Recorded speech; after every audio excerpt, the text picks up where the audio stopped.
मैं दीवाना हो गए हूँ, मैं तो पगला हो गए ना।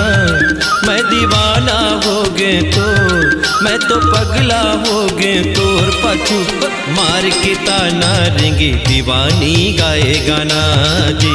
मयारू गाए गाना, सुंदरिया गाए गाना रे, ये मोहनी गाए गाना रे।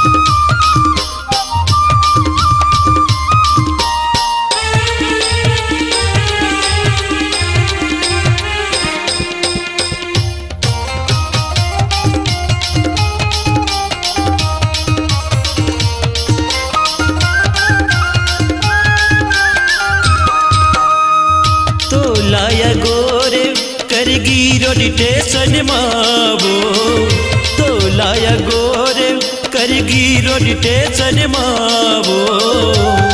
कब आई मोर दीवानी कई की रसता जो होना, कब आई मोर चिड़ैया कई की रसता देखना। मैं दीवाना हो गए हूँ, मैं तो पगला हो गए ना।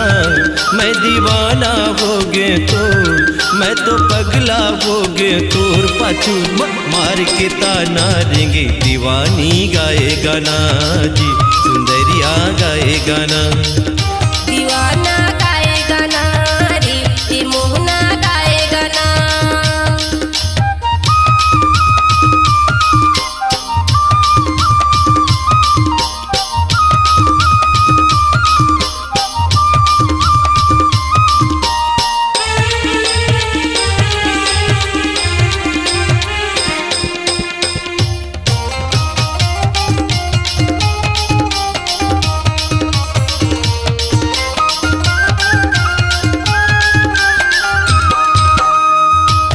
नीला पिए पसर करके वो, पानी लपिए पसर करके वो।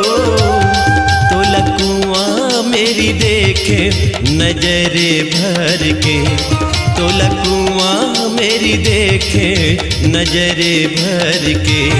मोला पगला कर दे रे, दे दीवाना कर देना।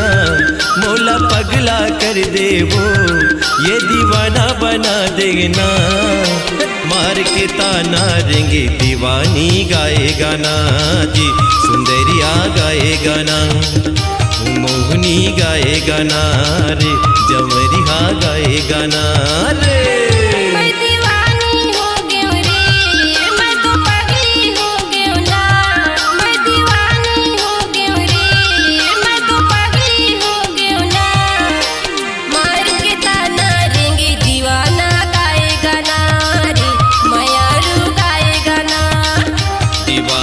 गाए गाना रे, सुंदरिया गाए गाना, दीवाना गाए गाना रे, ये मोहना गाए गाना।